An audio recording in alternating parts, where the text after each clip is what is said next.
RNN Solar Day 2017 is brought to you by the following: Rhode Island College, Cardi's Furniture and Mattresses, WB Mason Office Supplies, the 10th Annual Boston Green Fest, Clean Energy Development, Carolyn Sakonnet Vineyard, and the Arpin Group. Thank you again for staying with us. Julian Dash, one of the true energy experts in Rhode Island. Thank you so much for being with us. We're going to have a discussion, as you know, about Forbes Street. Before we do that, though, we want to roll in a video and give a little background and give you some of the backstory, and then we'll get to a discussion again as to why that's an important milestone in Rhode Island.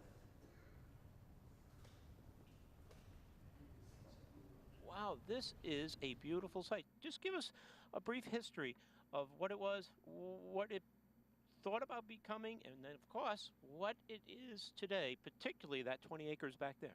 Well, originally the city thought about putting a golf course out here. The whole property is about 220 acres, and the city acquired it back in the 1960s. And just to frame that, in a city that's fairly small and fairly congested. 220 acres is a lot of acreage. This is wide open spaces as far as East Providence is concerned. So then the city, somewhere in like at the 1970, decided to use it as a municipal landfill. And it was used as a municipal landfill from 1970 to 1980. And that's about 70 acres? About 70 of the 220 acres. There's a lot of wetlands here as well. Then decided at that point to start shipping its landfill, its waste to the central landfill. We also were considering different open space uses. So from about 1980 till 2010, we weren't exactly sure what to do with it. We looked at golf courses, we looked at soccer fields. Most of those uses weren't really viable because the cost of construction and capping was going to be really prohibitive. And then came the potential of this. Of this, yes. And then in 2010, we were looking at different uses, and this seemed to make the most sense, because to try to put something on a landfill, you have to make sure that it's nothing that's going to be too heavy. There are also drainage issues in this area, and wanted to make sure that whatever use took place here didn't exacerbate any of the drainage problems for the people in the neighborhoods. I'm Peter Arpin with Renewable now, back at Forbes Street with Senator Whitehouse. Good to see you today. And by the way, you did a wonderful job at the Educational Summit in Newport. We were glad to cover that. Senator, good feeling today to see some additional and probably a fairly large clean energy project come to Rhode Island? Really good feeling today. Obviously, this is not what you'd call peak solar weather. But nevertheless, they have connected it to the grid, and it is creating power behind us right now, and it is clean, it is quiet, the neighbors like it, and there's no environmental problems, and so I think it's a success. They're planning on expanding as they can get the funding to do it, and this is an old landfill. That looked at a lot of other potential uses that didn't work, liability to an asset. Fairly long process, Jeanne talked about that, but a lot of great collaboration, and it came together fairly quickly, and as you said, it's a good feeling to see it turned on. But question for you, in the state of Rhode Island and certainly in Washington, what other steps, what other things could you possibly do to push for more projects like this? Well, the best and the simplest thing that we could do would be to make sure that there was a correct price on carbon and on burning carbon fuels. At the moment, we all pay a terrific subsidy to the fossil fuel providers and the fossil fuel burners by allowing their product to be priced at a price that doesn't take into account any of the damage that it causes. And so a true carbon price. A true carbon price. If you could get that in place, then suddenly the economics of projects like this improve dramatically, because now they're really, fair head to head, and you don't have the kind of these things bring a lot of advantages. The fossil fuels bring a lot of disadvantages, and the fossil fuel industry wants us not to count the disadvantages. So we have a beautiful site. I think we're at 3 megs? 3.7. 3.7. And is your hope someday to see something more out here? Absolutely. This is just what we consider the first phase. Ultimately, we estimate that we can get about 9 megawatts out here. Which would be very large, and certainly as it relates to what's going on in Rhode Island today, East Providence, Rhode Island, and in Rhode Island in general, this is a large site.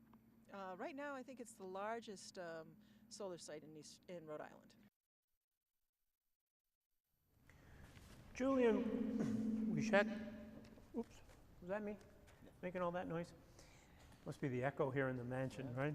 The ghosts are coming back. This is a beautiful site. Just give us Good a thoughts brief of Dublin. history. Yeah, that's what it is. I can be heard all the way over on the mainland there. That was 5 years ago. Yep. When that project started, you were heading up the Renewable Energy Fund in Rhode Island. What attracted you to that project? What made that work? Well, I think a number of things. Obviously, the city wanted to make it work. The state was very much helping that, particularly with DOT providing a lot of the clean fill for the project. But that was one of the first projects that actually came in under what was a new program that the legislature implemented, that many of our stakeholders worked to get passed, which was then known as distributed generation contracts, which is now known as the Renewable Energy Growth Program, which is the state's feed-in tariff for renewable energy projects, and has been one of the key drivers for projects of that size and really of all sizes. And that project is growing, isn't it? Yes, the developer is putting in a second phase of about 5 megawatts. Julian, I don't want to, this is not a stump question, because sometimes I have a hard time translating what 3.7 megawatts or 9 megawatts translates into, say, the number of homes that would power on a Oh, year. Stu can probably answer that math real quick, better than I can, but it's about 4.2 million kilowatt hours a year. And it is a stump question. I don't have the math Okay. in my head right now. Okay, I don't either.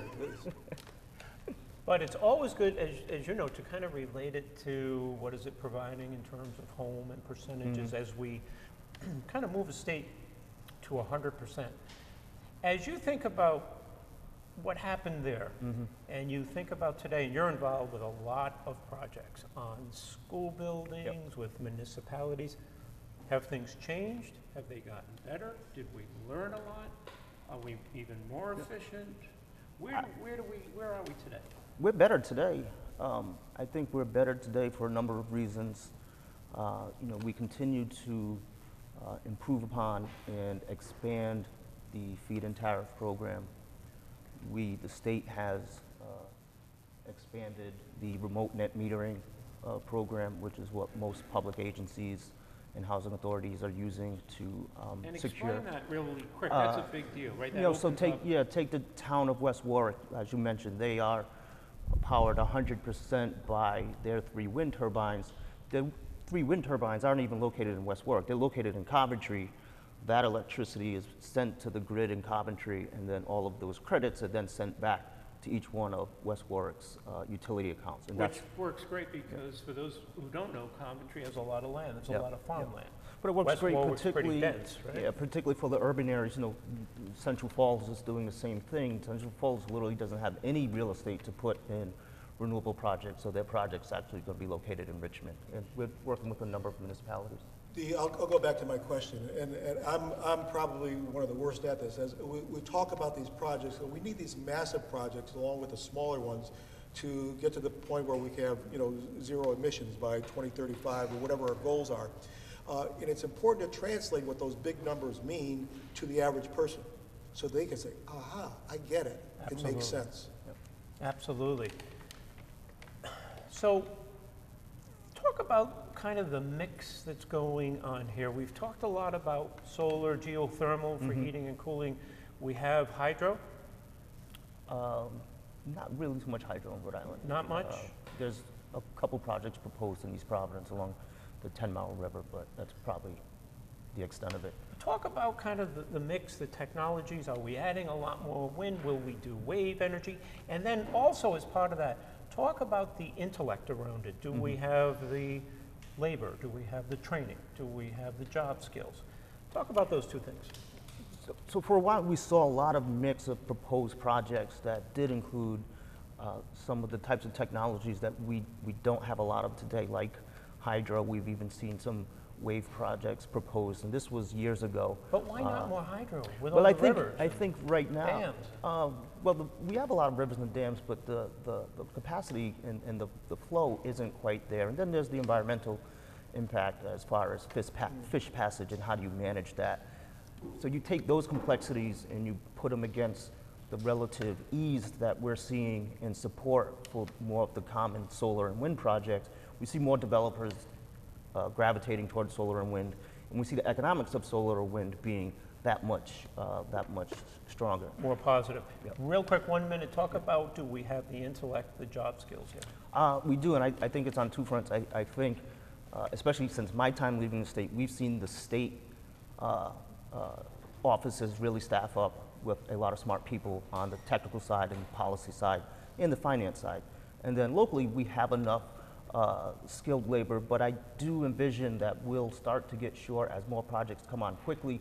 We typically see a shortage of labor at the end of the year when folks are trying to finish projects, but as we ramp up, we'll definitely need to invest in more job training. And as we see here, it's high level. Yeah. It's high level skill, and it's diverse, and it's growing, and we need additional training. We're going to shift gears just a little bit when we get back. We're going to talk about Rhode Island College, a great public school here in Rhode Island, in Providence, with about 100 acres, and one of their partners, Amoresco, and how they're going through the process of, first, efficiency, and as you know, that's always the way, and then renewable energy. Give us a minute. We'll be right back on RNN.